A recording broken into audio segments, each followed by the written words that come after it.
இது மகிமை நேரம்.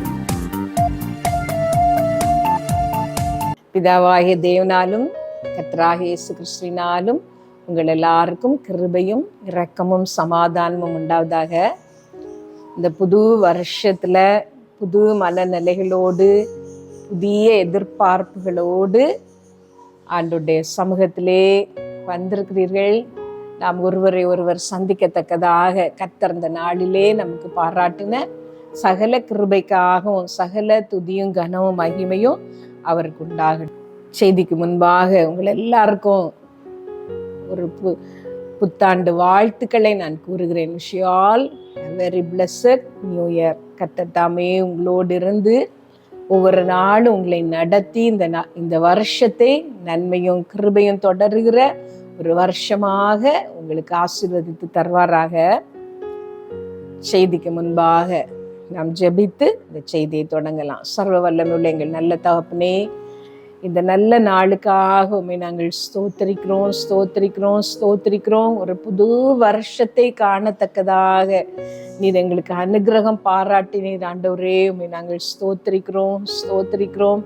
புதிய நன்மைகளால், புதிய கிருபைகளால், புதிய ஆசீர்வாதங்களால் நீர் எங்களை அலங்கரிக்கும்படி, எங்களை ஆசீர்வதிக்கும்படி உம்முடைய திரு சமூகத்துல நாங்கள் எல்லாரும் எங்களை தாழ்த்தி வருகிறோம்.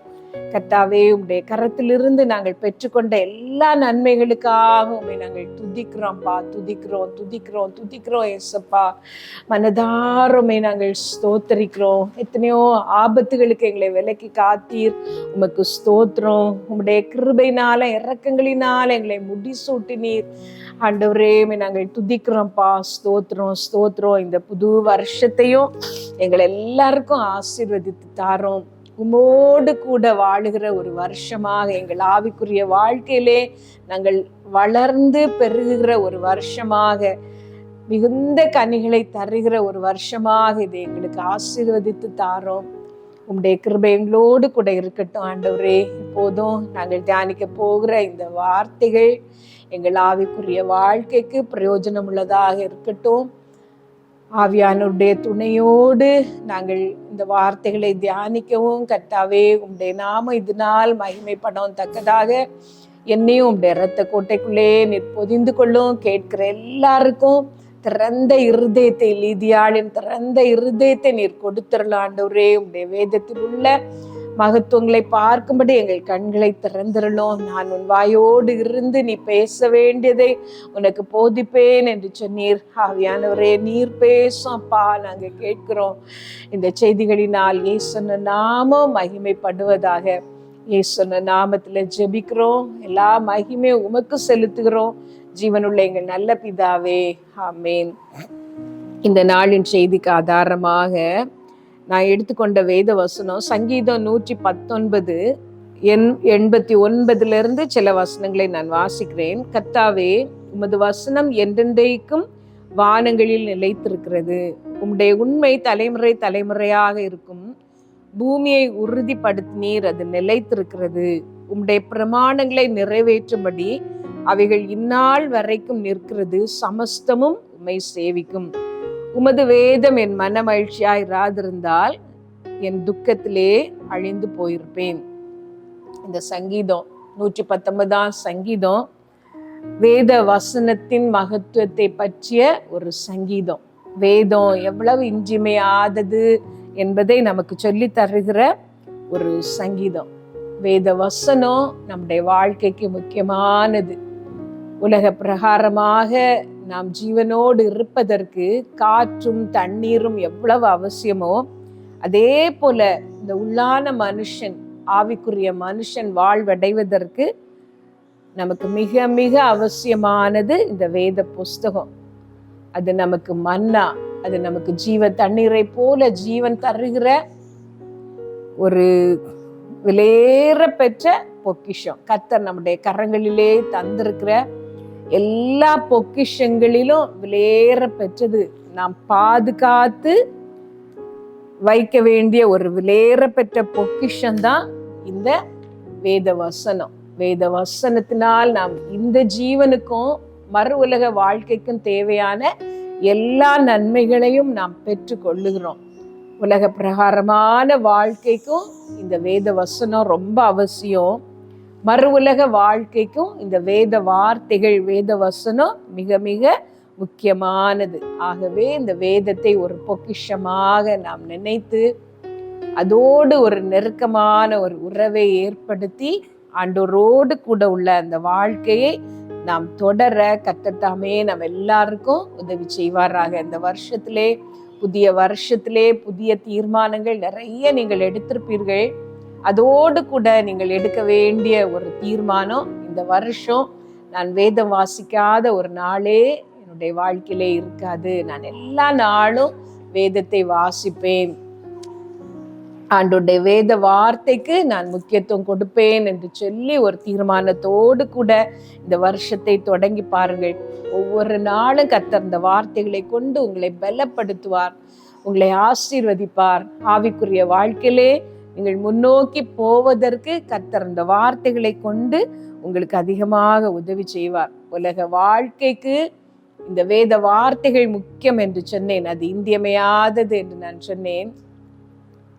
உலக பிரகாரமான வாழ்க்கையிலே வேத வசனம் நம்மை அதிகமாக வழி நடத்துகிறது. இயேசு கிறிஸ்து சொன்னார், நான் உங்களுக்கு சொல்லுகிற வசனங்கள் ஆவியாயும் ஜீவனாயும் இருக்கிறது என்று சொல்லி.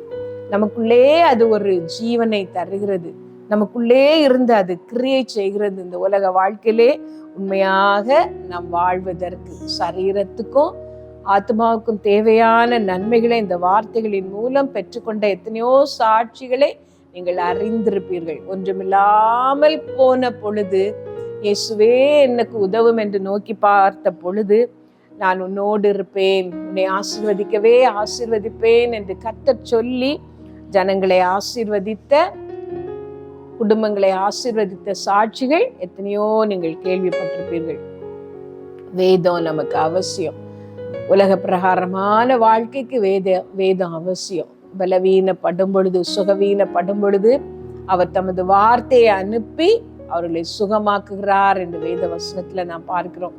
அதே போல இந்த உள்ளான மனுஷன் சோர்ந்து போகும் பொழுது, தாவீது சங்கீதத்திலே சொல்வார், என் ஆத்மா தொய்ந்து போயிற்று என்று சொல்லி.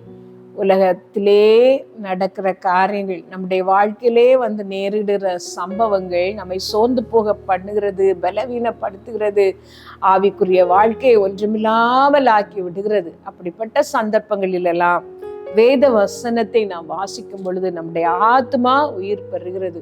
உம்முடைய வார்த்தை என்னை உயிர்ப்பித்தது என்று சொல்லி வேத வசனத்திலே நாம் பார்க்கிறோம். ஆண்டவருடைய வார்த்தைகளை நாம் வாசிக்கும் பொழுது நாம் உள்ளான மனுஷனில் பலன் அடைகிறோம். நம்முடைய சோர்வு நீங்கி போகிறது, ஆத்மாவின் கசப்பு நீங்கி போகிறது. இந்த வேத வார்த்தைகளை கொண்டு சிறுமையிலே கர்த்தர் நமக்கு ஆறுதலை தருகிறார்.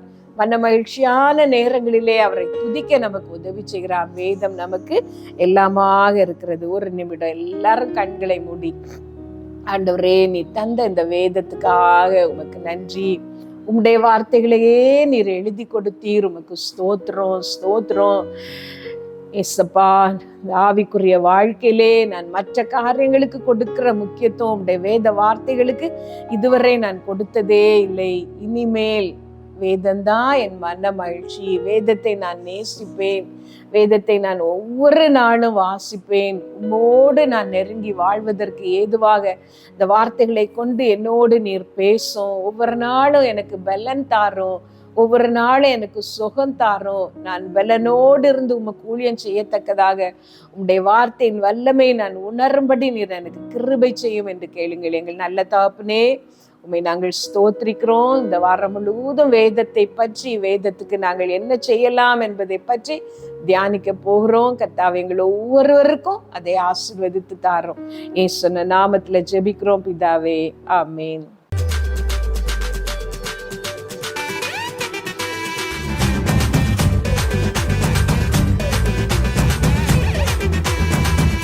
மகிமை மகிமை